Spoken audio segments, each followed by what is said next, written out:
अस्सलाम वालेकुम। क्या हाल है सबकी? उम्मीद है सब खैरियत से होंगे। अल्हम्दुलिल्लाह जी, मैं भी बिल्कुल ठीक ठाक हूँ।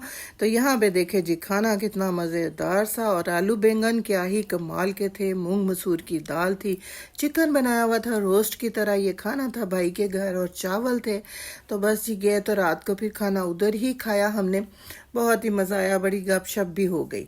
तो यहाँ पे देखे जी, अब खाना आ गया टेबल पे। जितना मर्जी मना करो लेकिन ये मना होते ही नहीं है खाने के बगैर। हर मेहमान को जाने ही नहीं देते।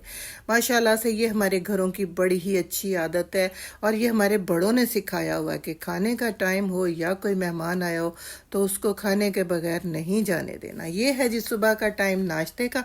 यहाँ पे टमाटर की पेस्ट और उसमें डाल दिया नमक मिर्च मसाला, अंडे फेंट के डाल दिए। साथ साथ जी सफाइयाँ भी हो रही, दूध आ गया उसको भी रख दिया। हर चीज़ साथ साथ हो रही है। देखिए टमाटरों की पेस्ट जो मैं बना के रखती हूँ, मुझे कितना ही उसका आराम है। साथ में मैंने रख लिया अपना प्यारा सा पैन में डाल दिया जी चिकन। चिकन है 1 किलो से भी थोड़ा ज़्यादा, और लेग थाई है। तो इसको मैं बस एक मज़ेदार सा सालन बना रही हूँ।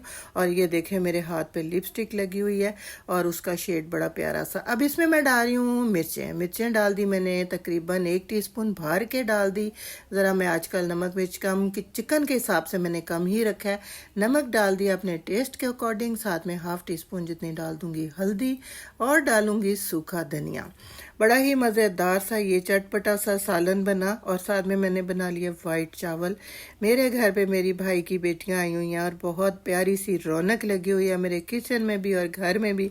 यहाँ पे साथ साथ मैं शामी कबाब रखती हैं कि ये भी फ्राई हो जाए। और जी साथ में मैं बनाऊंगी फ्राइज़, वो भी आपको दिखाती हूँ। अच्छा, इसमें मैंने डाल दिया सूखा धनिया। सूखा धनिया टेबल स्पून भर के जितना था मैंने डब्बी में से डाल दिया। 2 क्यूब डाल रही हूँ जी ये लहसुन प्याज के पेस्ट के। ये बड़े ही सुकून दे चीज़ है, मेहनत कर लें और रख दें। हाय कितना प्यारा शेड है, देखो ज़रा, पक्का रंग, बहुत ही सोना। तो यहाँ पे जी अब मैं और क्या डाल रही हूँ ये भी देखें। 3 क्यूब डाल रही हूँ टमाटर के। टमाटर मुझे फिर कम लगा, फिर बाद में मैंने और भी ऐड कर दिया। अच्छा सा मिक्स करके रख लिया। तो बस चटपटा सा सालन बना लिया। साथ में बना लिए जी चिट्टे चावल। तो बहुत ही मज़े का हो गया काम। यहाँ पे देखें अब ये मज़ेदार से जी फ्राइज़ काट लिए मैंने कटर बड़े प्यारे से। और जी जिग जैग कटिंग बड़ी ही प्यारी सी इसकी होती है। ये काट लिए, नमक डाल दिया हल्का सा ऊपर। तो मैंने कहा चले फ्राइज़ बनाती हूँ। एक इसका प्लेटर सा तैयार करूँगी। ये लोडेड फ्राइज़ नहीं है, लेकिन यकीन जाने ये बहुत बहुत मज़े के बने। कॉर्नफ्लोर डाल दिया 2 टेबल स्पून भर के अच्छा सा। उधर आप साथ ही जी चूल्हे पे रख लें कढ़ाई। कढ़ाई रखते ही ये आपने कॉर्नफ्लोर डालना है ताकि फटाफट से क्रिस्पी बने।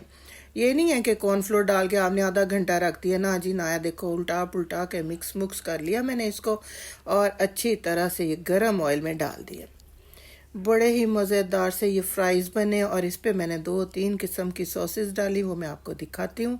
यहाँ पे ये देखें, साथ साथ ये ऑयल डाल दिया, और खूब सारी कर ली भुनाई। और इधर फ्राइज़ तैयार हो रहे हैं। तो काम आज बहुत ज़्यादा थे। अच्छा, मुझे टमाटर कम लगे, मैंने 3 क्यूब और डाल दिए। भाई घर में फ्रीज़ किया तो यही तो फ़ायदा, फटाफट से डालो और बना लो। कंटेनर खोल लिया हरी मिर्चों का। ये मैं कंटेनर लाई थी, मुझे इतने प्यारे लगे। और इनमें मैंने अदरक, हरी मिर्च और हरा धनिया रखा हुआ है, जो हमेशा मेरा फ्रिज में गवाचा होता था और मैं ढूंढती रहती थी। तो जी अब मुझे गवाची गुवाची चीज़ें जल्दी से मिल जाती। यहाँ पे देखें जी 2 साबुत टुकड़े डाल दूंगी अदरक के। क्या ही प्यारे सी खुशबू आ रही है। अच्छा, अदरक के टुकड़े इसलिए डाल रही हूँ कि किसी को ना पसंद हो तो बस फिर ये निकाल दें। कटा हुआ अदरक कई नहीं खाते। यहाँ पे कर रही हूँ अपने प्लेटर की तैयारी। ये डाल दिया जी चिप्स, चिप्स कह लें, कटलेट्स कह लें, कुछ भी कह लें। और जी आप फ्राइज़ कह लें, बस है आलू। और यहाँ पे देखें जी रौनके मेरे किचन में। मेरे भाई की बेटियां आई हुई हैं माशाल्लाह से। अभी कल एक और आएगी, और बहुत रौनक होगी। साथ साथ काम हो रहे हैं। ये देखें जी बुनाई हो गई इसकी। हल्का सा मैंने छिट्टा लगा दिया पानी का, और इसको ढक के थोड़ी देर पका लूँगी ताकि अच्छा सा नरम गरम गरम पक जाए। नरम भी और गरम भी। यहाँ पे हो गया मज़ेदार सा ये तैयार। तो ये देखें जी आप डलेंगी इस पे सॉसेस, जो शामी कबाब कर लिए फ्राई, ताकि ये मैं बच्चों को खिला सकूं। और उनको इतना पसंद आया। लोडेड फ्राइज़ में तो बहुत सारी चीज़ पड़ती, तो आप ये इस तरह भी बना के देखें, बहुत ही मज़े का लगेगा। यहाँ पे अब मैंने ये डाल दिया, ब्रेड को भी काट कूट के डिज़ाइनों वाली साइडों पे रख दिया। थोड़ा सा शशका भी तो होना चाहिए ना, वो भी कर लिया। ऊपर मैं डाल रही हूँ जी शामी कबाब। ये देखें बड़े प्यारे से बनाए हुए हैं ये बीफ के, लेकिन बहुत बहुत मज़े के हैं। कबाब मेरे ख़त्म हो रहे हैं, मैं अभी और बनाऊंगी, 1-2 दिन में ही तैयारी करूंगी। और यहाँ पे मैं डाल दूंगी जी सॉस, ये देखें टमाटो सॉस। और वीडियो पसंद आ रही है तो लाइक और शेयर कर लें, जल्दी से सब्सक्राइब कर लें प्लीज़, इस काम को कर लिया करें। ऊपर डाल दें जी मायो, मायो आप अपनी मर्ज़ी से डालें, ज़्यादा डालें कम डालें। थोड़ी सी हरी भरी चटनी, हरी भरी चटनी जो है ना, ये मुझे बड़ी मज़े की लगती। यहाँ पे तैयार हो गई तो इजाज़त दें आप।